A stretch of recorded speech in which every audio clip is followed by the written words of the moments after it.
Good afternoon everyone. Good afternoon. एक बार सभी बच्चे कंफर्म करेंगे मेरी आवाज़ आ रही है? प्लीज़ कंफर्म मेरी आवाज़ आ रही है?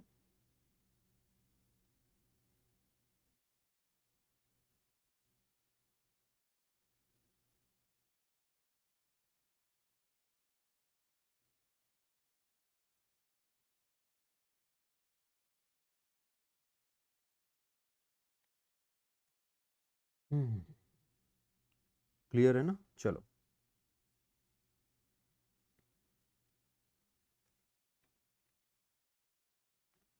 गुड आफ्टरनून भाई सभी को। फटाफट ज्वाइन करिए सभी।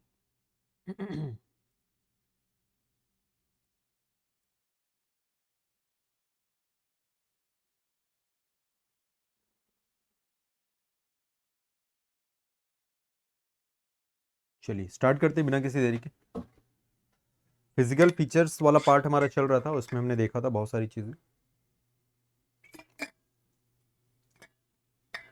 कुछ कुछ और यूनिक टाइप के जो क्वेश्चंस आपके पूछे जाते हैं उसकी भी थोड़ी हम चर्चा करते हैं। यूनिक क्या क्या क्वेश्चंस हैं जो पूछे गए हैं और आप पूछे जा सकते हैं, अपन उसकी हम यहाँ पर बात करने वाले हैं। जिसमें हमारा मेन जो ध्यान होगा या मेन जो कॉन्सेंट्रेट होगा वो हमारे आंसर पर ही होगा। मतलब क्या लिखना है, दिस इज वेरी इंपॉर्टेंट। मतलब पढ़ा तो सब होता है ना यार, लिखना इज वेरी इंपॉर्टेंट, इसीलिए तो आपने वाली क्लास ज्वाइन करी है। सो एक जो क्वेश्चन आएगा, एक जो क्वेश्चन होगा, इसमें आपको पूछा गया था प्रायद्वीपीय प्रायद्वीपीय पठार का संरचना। ये वाला नहीं किया ना हमने, एक बार बताना जरा, अगर कर लिए होंगे तो फिर मैं स्किप करूंगा इसके संरचना के बारे में। क्योंकि क्या है ना, दो तीन जगह पढ़ाता हूँ तो मेरे को भी थोड़ा सा कई बार कंफ्यूजन रहता है कि मैंने इसमें पढ़ाया नहीं पढ़ाया। कई बार ओरली बता देता हूँ, कई बार होमवर्क दे देता हूँ, मैं इसलिए पूछ रहा हूँ। ये वाला हुआ है कि नहीं, एक बार प्लीज आप लोग बताइएगा ना। प्रायद्वीप पठार की संरचना एक आएगा। आ, दक्कन के पठार में जो खनिज है, या खनिज तो नहीं, दक्कन के पठार में प्राकृतिक संसाधन, ऐसा पूछा था। खनिज नहीं पूछा था उसने, प्राकृतिक संसाधन पूछा था। नेचुरल रिसोर्स के बारे में इसने बात करी थी। फिर एक क्वेश्चन और करेंगे। मतलब ये ऐसा है कि लाइक आप मान के चलना, हो गया है। कौन सा हुआ है एक बार मुझे बताना। ये वाला हो चुका है कि प्रायद्वीप पठार की संरचना, ये हो चुका है। अगर ये हो गया है तो फिर हम नहीं करेंगे। दक्कन के पठार में प्राकृतिक संसाधन, ये तो नहीं होता, ये पता है मुझे।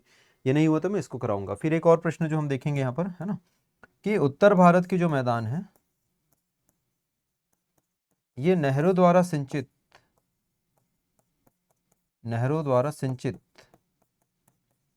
ठीक, इरिगेटेड बाय द कैनाल्स। तो इसके लिए आवश्यक स्थितियां जो हैं वो, मतलब क्यों, नेसेसरी जो कंडीशंस हैं, कौन कौन से नेसेसरी इनके लिए कंडीशंस है, आवश्यक परिस्थितियां हैं, इनकी हम यहाँ पर बात कर रहे हैं। ठीक है, ये सब क्वेश्चंस अभी आज हम करने वाले हैं क्योंकि बहुत इंपॉर्टेंट होते हैं। एंड इन जनरल इसको हम नहीं पढ़ते, प्री पढ़ रहे होते तब इन सब चीज़ों को जनरली नहीं पढ़ते होते। मतलब ऐसे थोड़ी पढ़ेंगे हम लोग कि वो कौन कौन सी आवश्यक परिस्थितियां हैं या नहरों का विकास वहां पर क्यों हुआ है, ऐसे इस टाइप से आते हैं प्रश्न। तो ये एनालिटिकल्स होते हैं, इसलिए हम ऐसी क्वेश्चंस को आज करने वाले हैं। दक्कन के पठार में प्राकृतिक संसाधन, ऐसा तो कभी सिलेबस में आप ऐसा पढ़ोगे नहीं ना यार। प्री में ऐसा थोड़ी पढ़ोगे कि दक्कन के पठार के प्राकृतिक, ऐसा क्या पढ़ोगे आप। दक्कन प्लेटू कहाँ पर है, कौन कौन से प्लेटूज हैं, क्या क्या चीज़ों के लिए फेमस है, वैसा आप पढ़ोगे, राइट। पार्ट पार्ट में पढ़ोगे, लेकिन ऐसे बड़ा क्वेश्चन के रूप में तो पढ़ोगे नहीं। ये वाला आपने बोले कि सर हो गया करके, तो एक बार मुझे आंसर भेजना है इसका। ये प्लीज मुझे आप भेजिए। आप लोग भेजते नहीं, बहुत कम बच्चे मुझे भेजते हैं। ऐसे मजा नहीं आएगा ना, क्या मतलब फिर आंसर राइटिंग क्लास ज्वाइन करने का। फिर तो वही बाकी लोग के जैसा होना चाहिए। आपने आंसर राइटिंग क्लास ज्वाइन किया है, लाइव आंसर राइटिंग क्लास आपने ज्वाइन किया है, जब तक आप भेजोगे नहीं आपके आंसर्स तो मुझे पता कैसे चलेगा। ठीक है, तो आप मुझे आंसर्स भेजिए आप अपने। ठीक, चलो।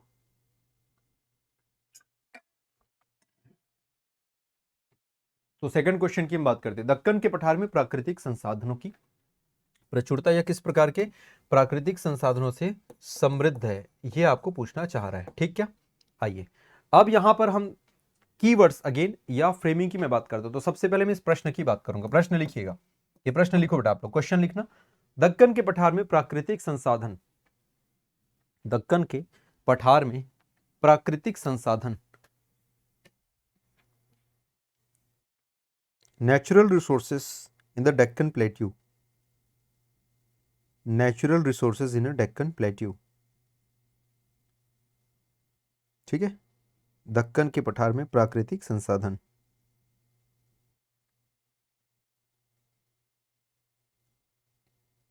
चलिए, ये हेडिंग है आपका, समझते हैं इसको। अब क्वेश्चन कैसे आएगा? क्वेश्चन सीधा पूछेगा कि दक्कन के पठार के प्राकृतिक संसाधन की क्षमता का वर्णन करें, या कितना इसमें ये पावर है, कितना पावर होता है, कितनी इसकी कैपेसिटी है, उसके बारे में बताएं। ऐसे क्वेश्चन आपको पूछा जाता है, ठीक है।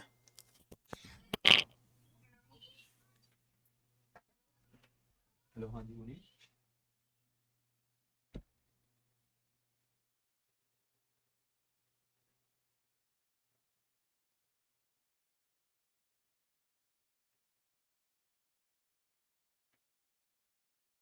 चलो ठीक है बेटा, तो क्वेश्चन आपको ऐसे ही पूछेगा ना, क्वेश्चन सिंपल पूछेगा कि दक्कन के पठार में प्राकृतिक संसाधन की प्रचुरता का या क्षमता का वर्णन करें, ऐसे ही आपको दिया जाएगा। आपने हेडिंग डाल दिया है डेक्कन प्लेट्यू में नेचुरल रिसोर्सेस। अब हम चलते हैं इसके फ्रेमिंग की बात करेंगे। किसकी बात करेंगे? इसके फ्रेमिंग की। तो इसको हम क्वेश्चन नंबर 1 ले लेते हैं। हम इसको क्वेश्चन नंबर 1 ले लेते हैं। ये तो आपने कर लिया है, बताया ना, या नहीं किया तो आप होमवर्क करके लाइएगा। इसका आंसर मुझे चाहिए आपकी कॉपी में, ठीक है। आइए फ्रेमिंग की बात करते हैं। केंद्र में क्या होगा? दक्कन का पठार। केंद्र में क्या होगा? दक्कन का पठार। अच्छा, बहुत सारे बच्चे ये भी पूछ रहे थे, सर ये जो आप फ्रेमिंग करवाते हो, आप लिखवाते हो कि स्टार्टिंग में ऐसा लिख के रखना करके, तो सर क्या मेन एग्जाम में भी इसको कर सकते हैं क्या? तो बोला बिल्कुल कर सकते हैं, कोई दिक्कत नहीं है। मुख्य परीक्षा में भी आप करिए, कोई दिक्कत नहीं है। और अगर आपका ये ऐसे अच्छे से नहीं बनता, मतलब ये रेक्टेंगल अगर ठीक ठाक नहीं बनता, तो कोई दिक्कत नहीं, आप ऐसे गोला वाला भी आप बना सकते हो। ऐसा कोई नियम नहीं, ऐसा कोई रूल नहीं है कि आपको रेक्टेंगल ही बनाना है। फ्लो चार्ट का कतई मतलब नहीं होता कि जब तक आपका ये रेक्टेंगल ऐसा ना बने तो आपको नहीं करना है, ऐसा कोई नियम नहीं है। आप इस प्रकार से भी बना सकते हो। ये कब करना है ये भी आपको बता देता हूँ। आपके पास स्पेस मान लेते हैं उदाहरण के तौर पे, आपके पास ये इतना सारा स्पेस है, ठीक। और आपको एन वक्त पे ऐसा कुछ याद नहीं आ रहा है। देखिए, छोटे प्रश्न में तो ज्यादा सोचना नहीं, सोचने का समय नहीं होता। मैं बार बार आपको यही चीज कहता हूँ, छोटे प्रश्नों में सोचना नहीं है। कहाँ कहाँ नहीं सोचना ये भी आप समझिए, किन किन प्रश्नों में सोचना नहीं है, कहाँ नहीं सोचना है। क्योंकि सोचोगे बहुत अच्छा लिखने का, है ना, और प्रश्न छूट जाएगा तो आपके लिए तो दिक्कत होगा। तो पहला है, फैक्ट वाले प्रश्नों में नहीं सोचना है, जो सीधा फैक्ट पूछा है। अब जैसे आ गया, प्रश्न आ गया कि हिमालय के प्रमुख चोटियों के नाम लिखो। अब आप एकदम सोचोगे, बे नामचा बोरवा को लिखूंगा नंबर काट देगा क्या, कंचनजंगा को लिख देता हूँ, माउंट एवरेस्ट को लिखूंगा, भाई माउंट एवरेस्ट तो इंडिया में नहीं है इतना। भाई रहन दो ना यार, प्रमुख चोटी बोला है, 2 नंबर का क्वेश्चन है, 6-7 जो भी चोटी का नाम आ रहा है लिख दो यार। तुमको मिनिमम 1, मैक्सिमम 1.5, एकदम अच्छा हो तो 2 नंबर तो देगा देगा। अब किस्मत किस्मत का होता है ना, कभी 1.5 दे देता है, कभी 2 दे, 2 तो चलो रेयर होता है, 1 या 1.5 देगा, तो किस्मत किस्मत का खेल है, तो कुछ तो लक फैक्टर होता है। तो यहाँ पे नहीं सोचना है, पहला चीज जहाँ पे बिल्कुल फैक्ट है। कोशिश करने की शॉर्ट आंसर जहाँ पर है, एक बिल्कुल स्पेसिफिक है, उसमें नहीं सोचना है। जो एकदम विशेष है, स्पेसिफिक है, स्पेसिफिक है, तो इसको भी बिल्कुल नहीं सोचना है। सर कहाँ सोचना है फिर? जो एकदम यूनिक है, कहाँ सोचना है? क्योंकि सोचना तो पड़ेगा, बिना सोचे ऐसे लिख भी नहीं सकते, तो सोचना कहाँ है? जो बहुत यूनिक है। स्पेसिफिक और यूनिक का मतलब समझ रहा है ना? यूनिक मतलब जो एकदम अलग है, एंटीक बोलते हैं अपन जिसको। जैसे क्वेश्चन आया है, उत्तर भारत में नहरों द्वारा सिंचित क्षेत्र के लिए आवश्यक परिस्थितियां क्या है? भैया ये यूनिक है, तो कभी पढ़ते नहीं हो ना इसको, इन जनरल कहाँ पढ़ते हो, तो ऐसे कभी भी आंसर शुरू नहीं कर सकते। आपको थोड़ा सा सोचना पड़ेगा कि मैं क्या लिखूं, तो वहां पर आप फ्रेमिंग आप कर सकते हो। अदरवाइज आपको कहाँ पर फ्रेमिंग करनी है, आप ये भी समझिए। जैसे अगर आपको लग रहा है कि सर ये आंसर्स ना, सर ये जगह मेरे लिए लाइक बहुत ज़्यादा हो रहा है, मुझे ऐसा लग रहा है कि सर ये जगह मेरे छूटने वाला है, तो फ्रेमिंग हमेशा ऊपर साइड होना चाहिए। ये जो फ्रेमिंग आप करोगे, ऐसे ऐसे आप ऐसे ऐसे लिखने वाले हो ना, इसको आप हमेशा ऊपर करो। या नहीं तो अगर ऊपर नहीं कर सकते तो आप कहाँ पर कर सकते हो? अगर आपको ऊपर नहीं करना है तो आप यहाँ पर कर लीजिए। ये आप ऐसे आंसर लिख रहे हो, है ना, आप इतने में लिखे, अब इतने वाले सेक्शन में आप फ्रेमिंग कर लो, फिर इतने में आप आंसर लिखो। तो आप कहीं पर भी कर सकते हो, पूरे पोर्शन में भी कर सकते हो और साइड में भी कर सकते हो। इसलिए तो बोलता हूँ ना कि तुम लोग लिख के दिखाओ करके, बट तुम लोग दिखाते नहीं हो। आप सोचो कि आप लोगों को ये बोला जा रहा है, भाई अदर कोचिंग में वो भी नहीं बोला जाएगा, मजाक नहीं कर रहा हूँ मैं।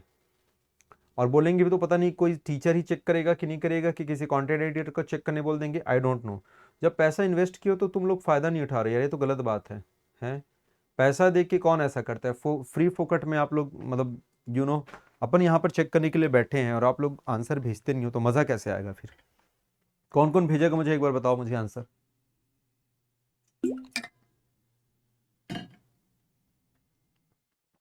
कौन कौन भेजेगा मुझे बताओ एक बार आंसर। हाँ सर, विल सेंड यू करके, ठीक। तो चलिए अपन फ्रेमिंग में चलते हैं। यहाँ पर दक्कन के पठार की मैं बात करता हूँ, डेक्कन प्लेटू की मैं बात करता हूँ। ये मेरा दक्कन का पठार, क्वेश्चन आपको पूछा गया, प्राकृतिक संसाधनों की बात करी गई है। तो आपको दिमाग में याद रखना कि नेचुरल सोर्सेस क्या क्या होने वाले हैं, प्राकृतिक संसाधन क्या क्या होने वाले हैं। सबसे पहले आप ध्यान से समझना, अगर मैं प्राकृतिक संसाधनों की बात करता हूँ और आपको ये भी बताना है कि उनकी क्षमता की बात की जा रही है, उनकी कैपेसिटी की बात की जा रही है, तो सबसे पहले यहाँ पर देख सकते हैं भाई, मिट्टियों के बारे में आप बात कर देना। किसके बारे में? सॉइल, मिट्टी। अब जब मिट्टी की बात आएगी तो मिट्टी का संबंध सीधा सीधा किससे होता है? एग्रीकल्चर से होता है। ये भी आप याद रखना, मिट्टी का संबंध किससे होता है? एग्रीकल्चर से, यानी कि कृषि से होता है। तो ये आप दिमाग में याद रखना कि कौन कौन सी कृषि वाली चीजें यहाँ पर करी जाती हैं। अब कृषि को फिर से आप चाहो तो बाइफरगेट कर लेना, कृषि को चाहो तो आप बाइफरगेट कर सकते हो। किसमें किसमें? आप कृषि को चाहो तो बाइफरगेट कर लेना, बाद में खाद्यान्न में, है ना, और आपका कमर्शियल में, यानी कि फूड क्रॉप में कर लेना, और साथ ही साथ वाणिज्यिक फसलों में कर लेना। क्योंकि मिट्टी का सीधा सीधा संबंध किससे है? कृषि से है। मिट्टी का सीधा सीधा संबंध, ये अपने दिमाग में याद रखना है आपको। और फ्रेमिंग तो आपको मेन आंसर पुस्तिका में करो या ना करो, ये आपके ऊपर है, ठीक है ना। मुख्य उत्तर पुस्तिका में करें ना करें ये आपके ऊपर है, लेकिन आपको अपने नोट्स में करना पड़ेगा, ठीक। मिट्टी के अलावा यहाँ पर हम बात कर लेते हैं, किसकी बात करेंगे? मिट्टी के बाद हम बात करेंगे यहाँ पर खनिज संसाधनों की। किसकी बात होने वाली है? खनिज संसाधनों की। खनिज, तो खनिज मतलब आपका मिनरल्स। अब देखो यहाँ पर ना ऊर्जा संसाधन नहीं लिखना है अपने को, एक्चुअली एनर्जी रिसोर्सेज इसलिए नहीं लिखेंगे कि देखो कोयला को तो अल्टीमेटली आप खनिज बोल रहे हो, हालांकि कोयला से आपका क्या निकलता है? ऊर्जा निकलता है। और डेक्कन प्लेटू में कोयला थोड़ा कम है मेनली आपको किधर मिलेगा? ईस्ट साइड मिलेगा, मतलब ठीक है अल्टीमेटली इट्स पार्ट, बट वो प्रायद्वीपीय पठारों में आते हैं, ना कि डेक्कन वाले में, राइट। तो डेक्कन में थोड़े बहुत है, ऐसे नहीं कि नहीं है, क्योंकि महाराष्ट्र वाला रीजन, आंध्रा रीजन, यहाँ पर है कोल है, ऐसे नहीं कि नहीं है। लिग्नाइट वाला पूरा तमिलनाडु में मिलेगा, बट फिर भी मैं कह रहा हूँ कि आप इसको ना खनिज में ही डालिए। ऊर्जा संसाधन ऐसे मत लिखना। देखो ऊर्जा संसाधन में अब जनरली हमको क्या लेना होता है? एक तो सौर ऊर्जा वाला हम लेते हैं, दूसरा पवन ऊर्जा, ज्यादातर रिन्यूएबल एनर्जीज वाले को ले लेते हैं, राइट। और खनिज मतलब देखो यार, पेट्रोलियम है, कोयला, ये सब तो खनिज ही है ना, एक्चुअली मिनरल्स ही है। तो मिनरल्स में ही लेना है। ये बात की बात है कि बाद में हम उसको एज ए एनर्जी अपन यूज करते हैं, ठीक है। तो आपको बार बार बोला जाए खनिज संसाधनों में, हाँ भले आप इसको बाइफरगेट कर लो अपने लिए कि सर एक हो जाएगा आपके लौह और एक हो जाएंगे अलौह, या धात्विक लिखो सबसे बढ़िया, धात्विक खनिज और अधात्विक। आप इसको दिमाग में याद रखना। देखो ये फ्रेमिंग बना रहे हैं ना, अभी आंसर नहीं लिख रहे हैं, वी आर जस्ट फ्रेमिंग। और मैं बार बार कहता हूं जब तक फ्रेमिंग बनाना नहीं सीखोगे ना, आप एक अच्छा आंसर नहीं लिख पाओगे, मान लो इस बात को। क्योंकि भैया ये सिर्फ इस प्रश्न के लिए नहीं होता है, this is not for this particular question, this is for this kind of all questions. क्योंकि यहां पर मैंने कुछ भी फैक्ट नहीं लिखा है, अगर आप ध्यान से देखोगे तो यहां पर मैंने कुछ भी फैक्ट नहीं लिखा है। मैं बस नहीं ये बता रहा कि क्या लिखना है, कैसे लिखना है, मैं उसकी बात कर रहा हूं, समझ आ रहा है। एक्चुअल आंसर क्या हो तो भाई आएंगे, वो तो अभी आने वाले हैं। तो यहां पर हमने देखा कि सॉइल लिखना है, एग्रीकल्चर, सॉइल से संबंधित एग्रीकल्चर। खनिज में दो टाइप से आप देख लीजिएगा, धात्विक और अधात्विक, अभी बताएंगे। सर खनिज के अलावा और कौन से संसाधन?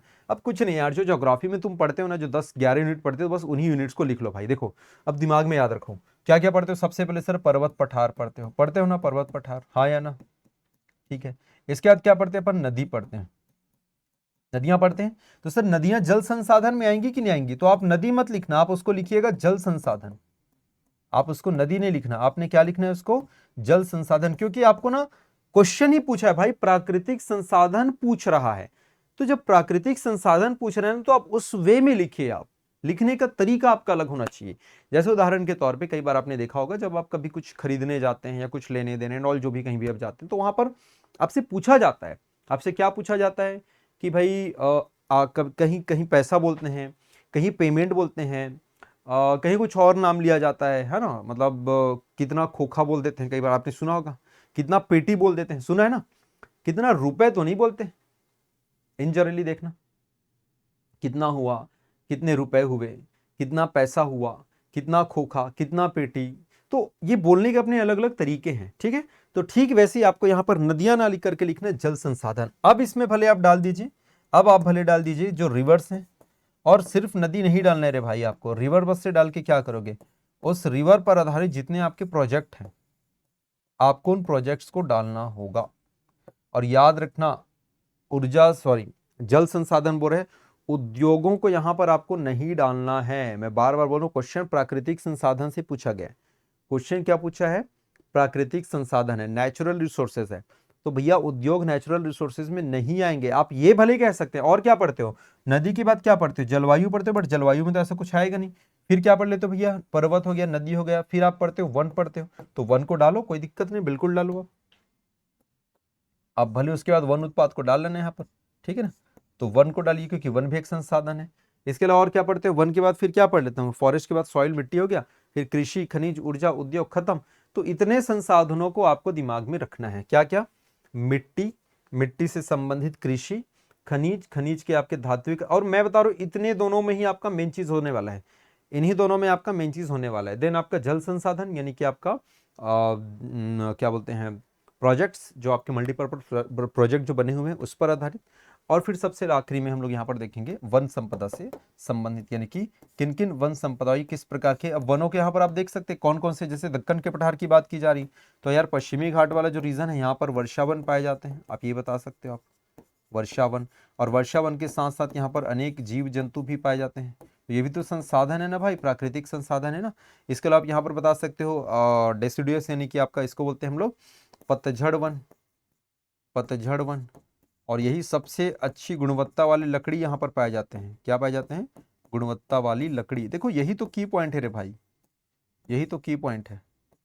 तो मुख्य उत्तर पुस्तिका में भी अगर आप ऐसे लिखते हो, इस प्रकार से लिख के अगर आप फ्रेमिंग करते हो उसके बाद आंसर करते हो, तो भी आपको मार्क्स मिलने वाले। चलो आंसर लिखो आप, ये बना लो, बनाने के बाद बताना, फटाफट आंसर लिखेंगे, ठीक है। ये बना लो फिर बताना, फिर आंसर लिखते हैं।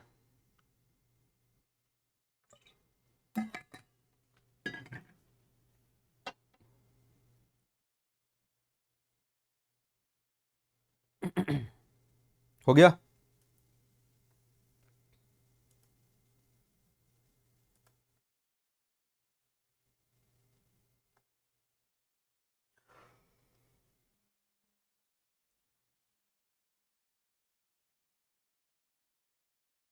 चले लिख लिया बेटा सबने? हेलो,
चलो भाई हो गया, बना लिया, गुड। लिखिए अब आंसर लिखिए, आंसर लिखते चलिए फ्रेमिंग के बाद। और ये 4 पॉइंट्स है ना, इन्हीं 4 पॉइंट्स के आधार पे ही आपको आंसर लिखना होगा, इन्हीं 4 पॉइंट्स के आधार पे ही आपको आंसर लिखना होगा। तो पहले पॉइंट को लेके चलते हैं, दक्कन के पठार के प्राकृतिक संसाधन की क्षमता। तो पहले लिखेंगे यहाँ पर, फर्स्ट है मिट्टी, सॉइल लिखना। यहाँ पर लावा निर्मित मिट्टियां हैं, और मैं बार बार बोलता हूं ना, जैसे इतना भी लिखने की जरूरत नहीं कि यहाँ पर लावा निर्मित मिट्टियां हैं, दे आर द, है ना, लावा फॉर्म सॉइल, ये भी लिखने की आपको जरूरत नहीं है, लावा निर्मित मिट्टियां। तो सिर्फ इतना भी लिखोगे तो भी चलेगा, कि जितना शॉर्ट हो सकता है आप लिखो, कोई दिक्कत नहीं, नंबर्स आपको पूरे मिलते हैं, है ना। There are lava form soil, यहाँ पर लावा निर्मित मिट्टियां हैं, ठीक है, जो मुख्यतः किससे बनी है? बेसाल्ट चट्टानों से बनी है, which are mainly which are mainly made by the basalt rock, जो मुख्यतः बेसाल्ट चट्टानों से बनी है। ठीक, बेसिक चीज आपने बता दी, लावा निर्मित मिट्टी है और किनसे बनी हुई है, इनका निर्माण हुआ है बेसाल्ट चट्टानों से। ऑलरेडी जो प्रायद्वीप पठार के इंट्रोडक्शन वाला जो पार्ट है वहां पर इसको हम लोग लिखते हैं। आगे बढ़ते हैं। लावा निर्मित मिट्टी बेसाल्ट चट्टान की आपने यहाँ पर बात कर दी। फिर लिखिएगा, जो कि रबी फसलों के लिए उपयुक्त मानी जाती है, रबी फसलों के लिए उपयुक्त मानी जाती है, which is good for the rabi crop, जो कि रबी फसलों के लिए उपयुक्त मानी जाती है। अतः यहाँ या अतः यह क्षेत्र, that is why this region, अतः यह क्षेत्र कपास, ठीक, मूंगफली, कपास, मूंगफली, गेहूं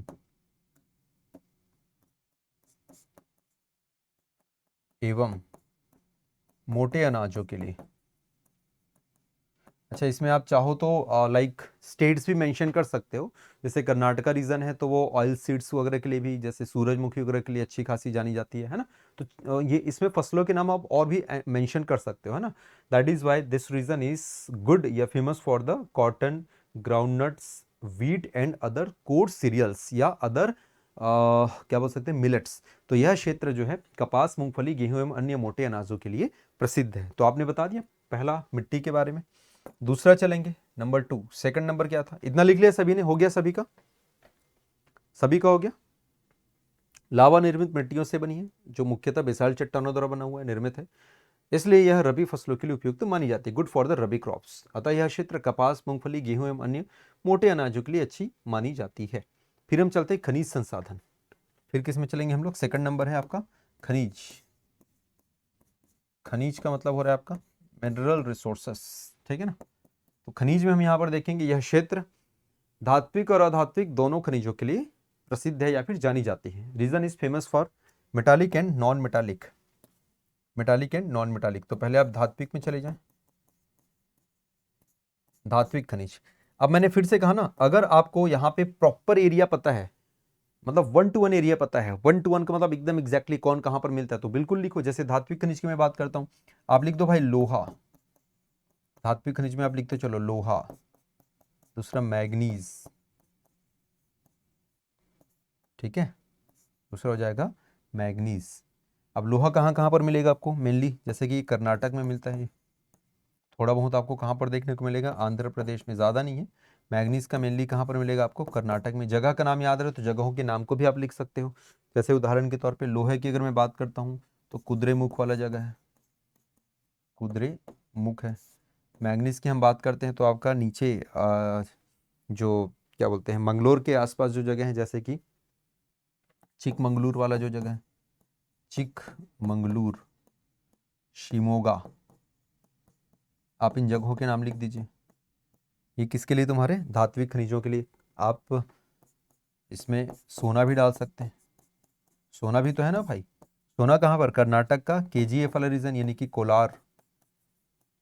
ब्रैकेट में आप स्टेट लिख दो कर्नाटक, आपको जैसा लिखना है वैसे लिखो, पहले कर्नाटक लिखो, फिर जगहों के नाम लिखो, या पहले जगह के नाम ब्रैकेट में कर्नाटक। बट मेक श्योर कि जब आप जगह के नाम लिखेंगे then you should remember exactly, पता होना चाहिए कि कुद्रेमुख कर्नाटक में है, अनंतपुर लिखोगे तो वो आंध्र प्रदेश में है, ये आपको पता होना चाहिए। अगर यहाँ पर थोड़ा भी गड़बड़ हुआ, मतलब अच्छे खासे नंबर आपके कटने वाले हैं। मतलब 8 नंबर के प्रश्न में जहां 5 से 6 मिलने की गुंजाइश थी, सिर्फ 1 या 2 नंबर से संतुष्ट करना पड़ेगा। बात समझ आ गई। कोई भी गलती वहां पर, कोई भी गलती नहीं मतलब नहीं, थोड़ा भी गलत मतलब नंबर फट से कटने वाला है। इसलिए एकदम 100% कॉन्फिडेंट है, 100%, 99 भी नहीं, 100% कॉन्फिडेंट है तभी आप लिखिएगा, ठीक ना। 100% अगर कॉन्फिडेंट है तभी आप लिखिएगा कुद्रेमुख। तो कुद्रेमुख कहां पर है आपका, कुद्रेमुख आपको मिलेगा कर्नाटक, ठीक। कर्नाटक में भी कहां पर आपका, तो बता देना बाबूबुदान, मतलब बहुत डिटेल पता है तभी लिखना, अदरवाइज लिखने की नीड नहीं है। धात्विक में लिख दिया, अधात्विक में लिखो भाई, अधात्विक में क्या मिलेगा, नॉन मेटालिक की बात करते हैं, अधात्विक।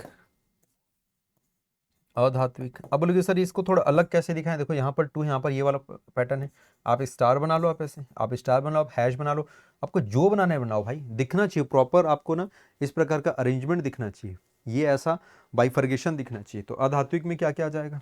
अब बहुत ज़्यादा है तो आप यहीं से लिखना शुरू कर सकते हो, जैसे 1 2 3, या 1 यहाँ पर लिखा तो 2 यहाँ पर लिख लो, ऐसा 3 यहाँ पर लिख लो, वो आपके ऊपर है। तो अधात्विक खनिजों में क्या क्या आ जाएगा? एक तो यार सबसे पहले आप यहाँ पर देखिए कोयला आपको देखने को मिलेगा। तो कोयला कौन से रीजन में है आपका? आप नदी घाटी को भी लिख सकते हैं, गोदावरी नदी घाटी, गोदावरी नदी घाटी, ठीक है।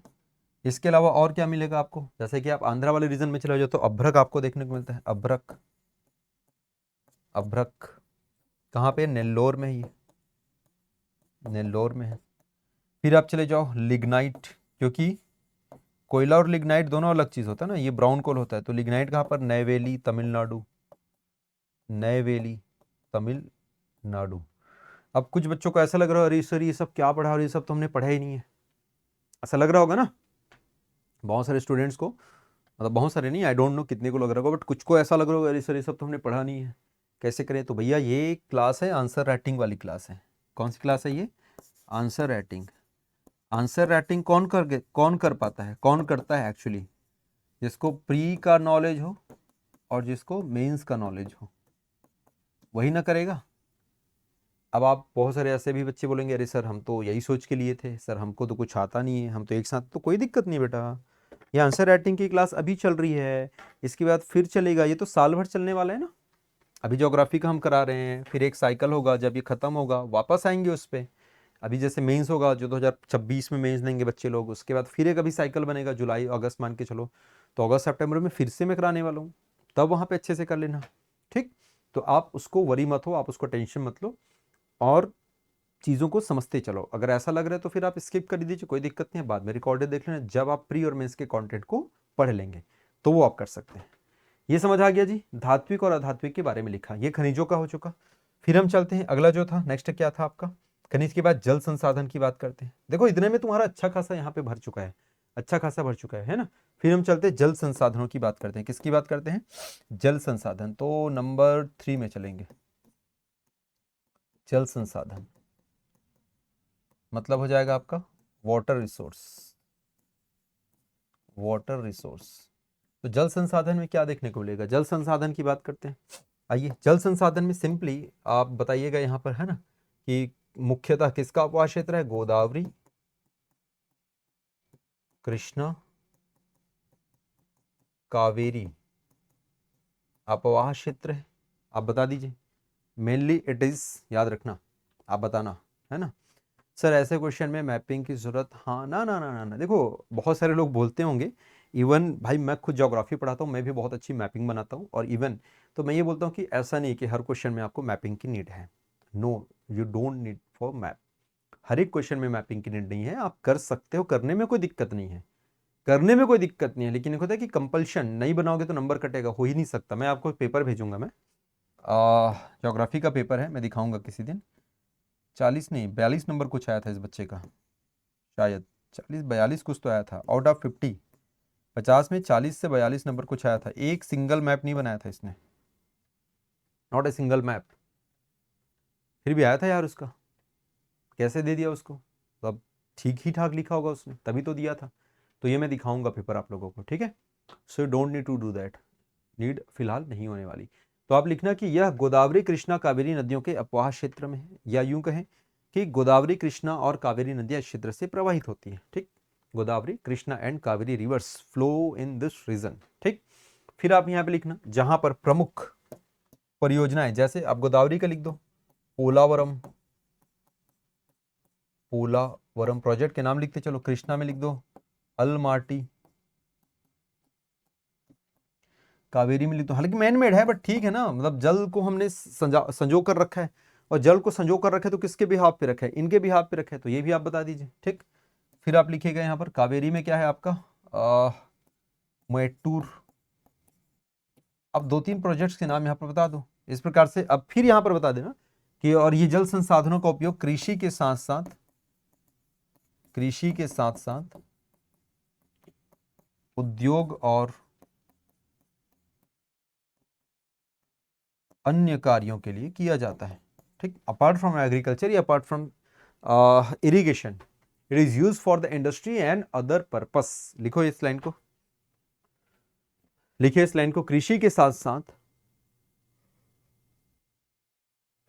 उद्योग और अन्य उद्देश्यों की पूर्ति के लिए किया जाता है। Apart from agriculture it is used for industries and other purpose.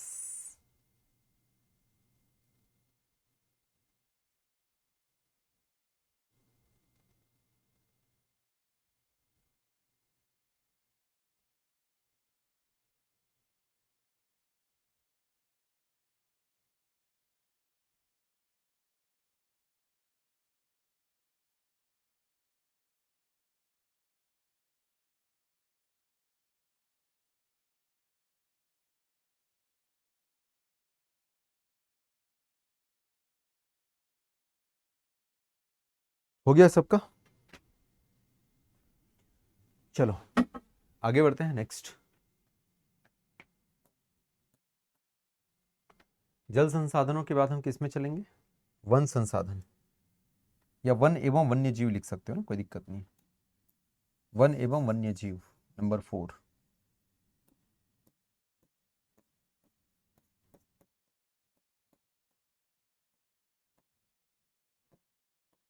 Forest and vegetations, sorry, vegetations and wild life, vegetations and wild life.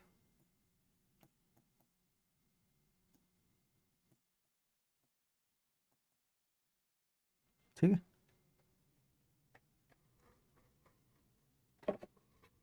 चलो, vegetations and wild life, one एवं वनस्पति, सॉरी वन्य जीव, वन एवं वन्य जीव। आगे देखते हैं, यहां से बढ़ाते हैं।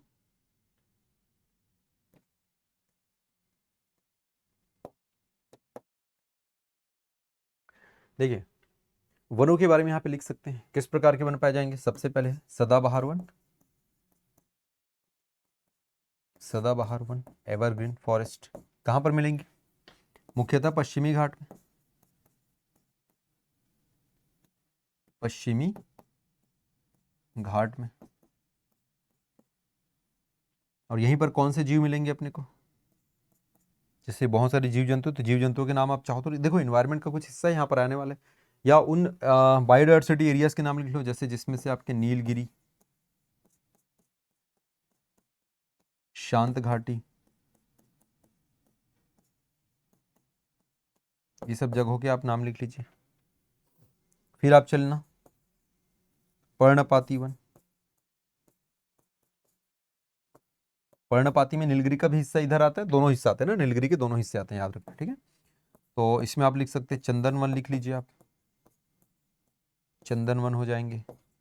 तो कहाँ कहाँ के? शेषाचलम के हैं, ठीक है। वन भैंसा है, इत्यादि जानवरों के नाम लिख दिया आपने, दैट्स इट। तो इस प्रकार से आपको यहाँ पर, इस प्रकार से यहाँ पे ये आंसर लिखना है। ये प्राकृतिक संसाधनों की प्रचुरता की यहाँ पर बात किया गया, किसका? प्रायद्वीपीय पठारी क्षेत्र का। समझ आ गया बेटा सभी को? तो फैक्ट्स आपको लिखने होंगे, पॉइंट्स में लिखने होंगे, तब आपको जो है उत्तर मिलेगा, आंसर मतलब नंबर दिया जाएगा। अदरवाइज मार्क्स आपके काट लिए जाएंगे। कितना भी अच्छा सुंदर आंसर लिखे, थ्योरेटिकली चीजों को एक्सप्लेन करोगे तो नंबर आपको नहीं मिलने वाला। ठीक है, यहां तक समझ आ गया सभी को? चलो भाई, अब ये प्रश्न है, इसका आंसर हमने यहां पर लिखाया। अगले प्रश्न की ओर बात करते हैं, मूव करते हैं अगले प्रश्न की तरफ। प्रश्न लिखो बेटा, उत्तर भारत में नहरों की सिंचाई के लिए आवश्यक परिस्थितियां कौन सी हैं? या उत्तर भारत में नहरों द्वारा सिंचाई अधिक विकसित क्यों हुआ? दोनों को मतलब एक ही, दोनों एक ही प्रश्न है ना।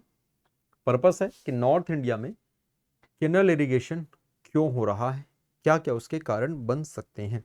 उत्तर भारत में नहरों द्वारा सिंचित या नहरों द्वारा सिंचाई के लिए आवश्यक परिस्थितियां कौन सी हैं? What are the necessary conditions? Necessary conditions for irrigation in North India.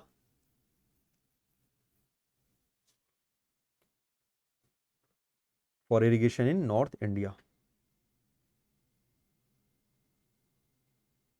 ठीक है,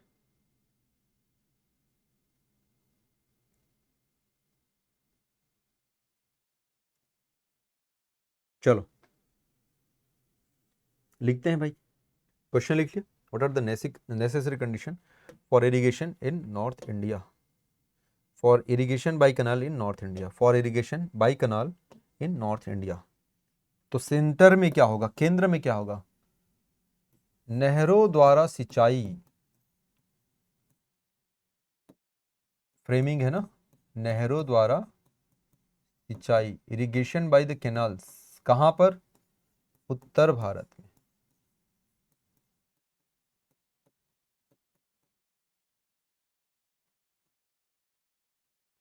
यही आपका सेंटर होगा, नहरों द्वारा सिंचाई, किधर भाई? उत्तर भारत में। ठीक है ना, नॉर्थ इंडिया में इरिगेशन किसके द्वारा? कैनाल्स के द्वारा। आइए समझते हैं इसको, नहरों द्वारा सिंचाई उत्तर भारत में। सबसे पहले फर्स्ट ऑफ ऑल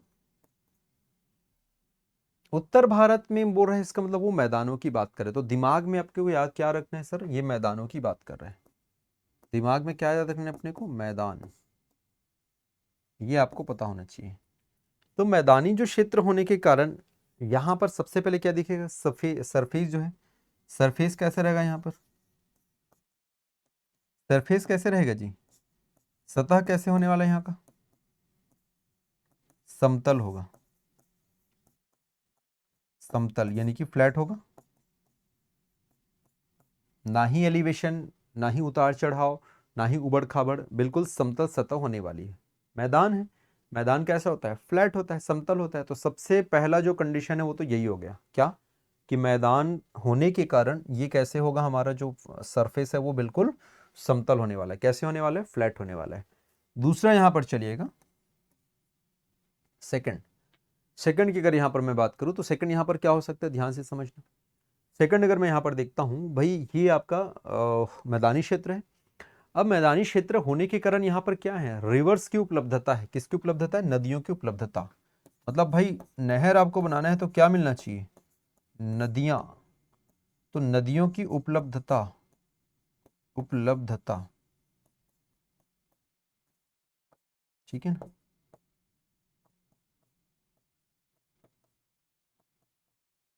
ठीक, अवेलेबिलिटी ऑफ रिवर्स, किसकी? नदियों की। इसके अलावा और क्या हो सकता है सर जो इसको उस वे में बनाता है? तो सरफेस है और यहाँ पे एलिवेशन होने के कारण नहर आसानी से बन सकते हैं। इवन जब खुदाई आप करोगे तो चट्टाने जो होती है, मतलब चट्टाने में यहाँ पे मृदु है, सॉफ्ट रॉक, मृदु चट्टाने, तो खुदाई करना क्या होता है आपके लिए? आसान होता है। हार्ड रॉक होगा तो टफ होगा, सॉफ्ट रॉक होने के कारण ये थोड़ा सा इजी पड़ता है आपको, क्योंकि ज्यादा अंदर नहीं खोदना है, एक नॉमिनल आपको यहाँ पर खोदना पड़ेगा।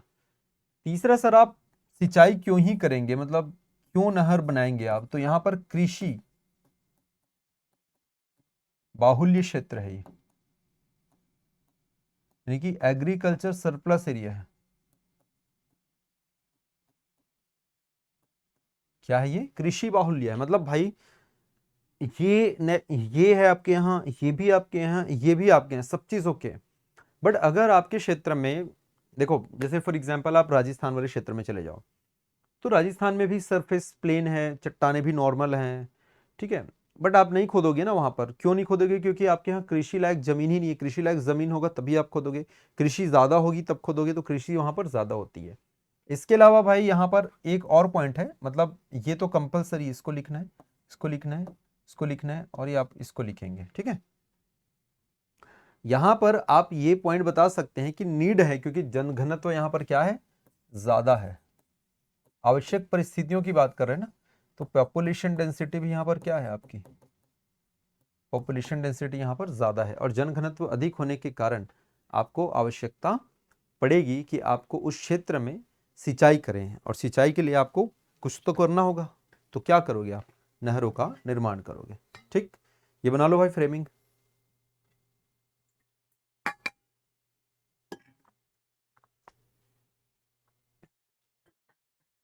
ये फ्रेमिंग बना लो।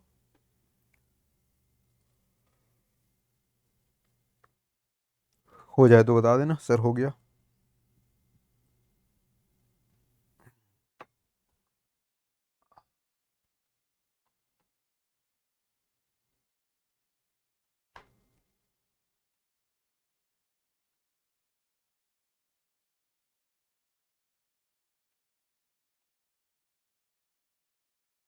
हो गया।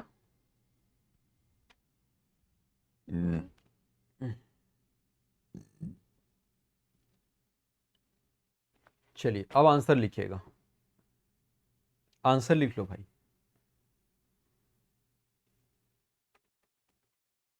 नहरों द्वारा सिंचाई, उत्तर भारत में नहरों द्वारा सिंचाई के लिए आवश्यक परिस्थितियां। सबसे पहले लिखेंगे, ऐसे पॉइंट लिखते चलना है, बिना पॉइंट के आंसर नहीं लिखना आपको भाई। फ्रेमिंग कर रहे हो तो कुछ तो सोच के कर रहे हो आप, तो बिना फ्रेमिंग के आपने आंसर नहीं लिखनी, राइट।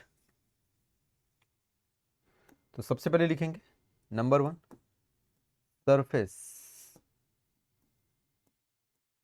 सतह। लिखेंगे समतल सतह होने के कारण यहां पर नहर बनाना आसान है। समतल सतह होने के कारण यहां पर नहर बनाना आसान है। Due to the flat surface it is easy to construct canal. नहर बनाना बोल रहे हैं ना, खुदाई करना नहीं आ रहा है अपन, राइट। खुदाई हम बाद में आएंगे, सेकंड पॉइंट में आएंगे। समतल सतह होने के कारण यहां पर नहर बनाना या उसको मोड़ना या अपनी दिशा में चलाना।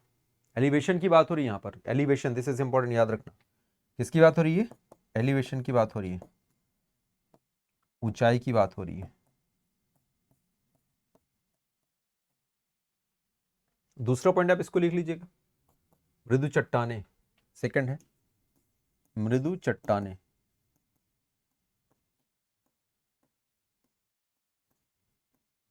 या मिट्टी,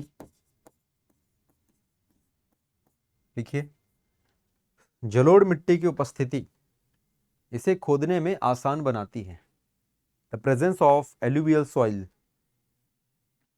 जलोढ़ मिट्टी की उपस्थिति इसे खोदने में आसान बनाती है। The presence of alluvial soil make easy to construct dam, sorry to construct canal. जलोढ़ मिट्टी की उपस्थिति इसे खोदने में आसान बनाती है।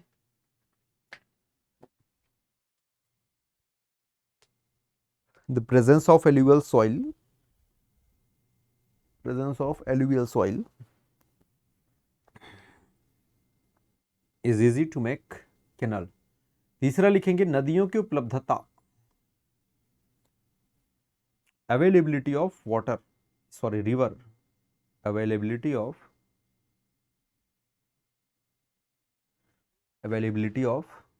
रिवर्स। लिखेंगे इस क्षेत्र में गंगा यमुना जैसी सदा नीरा नदियां प्रवाहित होती हैं। The area is enriched with the perennial reverse. Perennial का मतलब होता है सदाबहार,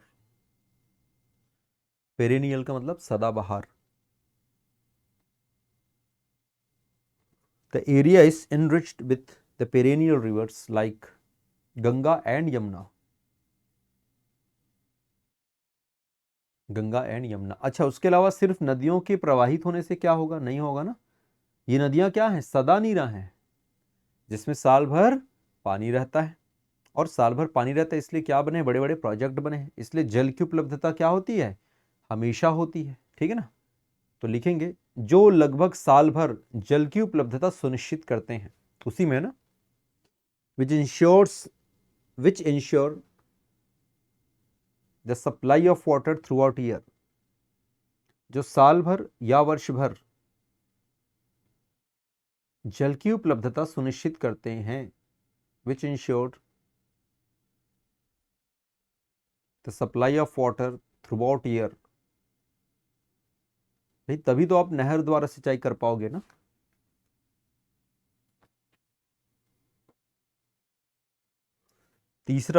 चौथा पॉइंट लिखेंगे कृषि बाहुल्य क्षेत्र। कृषि बाहुल्य क्षेत्र लिखेंगे। इस क्षेत्र में रबी और खरीफ दोनों प्रकार की फसलें होती हैं। जैसे अब बिहार यूपी में देखो खरीफ के लिए फेमस है, पश्चिमी यूपी रबी के लिए, पंजाब यूपी के लिए, और उत्तर भारत के मैदान बोल रहे हैं ना, मैंने गंगा यमुना जरूर बोला है, आप सतलज भी लिख सकते हो, आप वहां पर सतलज भी आप लिख सकते हो, क्योंकि पंजाब वाले मैदान को भी कंसीडर करना है अपने को। तो कृषि बाहुल्य वाले में लिखेंगे नंबर 3 वाले पॉइंट में, इस क्षेत्र में रबी एवं खरीफ दोनों प्रकार की फसलें प्रचुर मात्रा में उत्पादन की जाती है, उत्पादन किया जाता है। रबी और खरीफ दोनों ही प्रकार की फसलें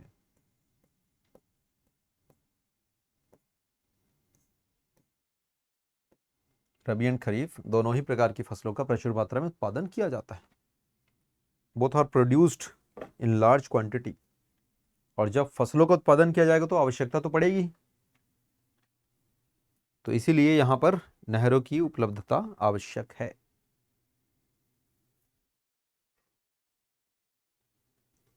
ठीक, that is why the canals are necessary for this region. अब कुछ तो सिंचाई करोगे, कुछ नहीं करोगे तो किससे करोगे? नहरों से करोगे। और चौथा है जनघनत्व, डेंसिटी, पॉपुलेशन डेंसिटी। ये मांग आधारित है।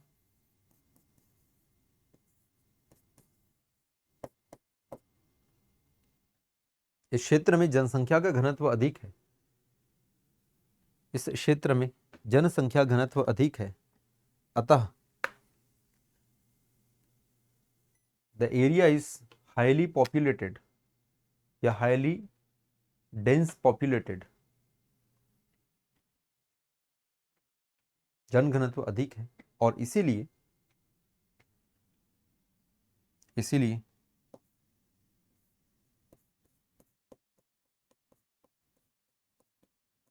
कृषि संसाधनों की पूर्ति के लिए या फसलों के सिंचाई की पूर्ति के लिए, फसलों के सिंचाई की पूर्ति के लिए नहरों का होना आवश्यक है। And that is why for fulfill of for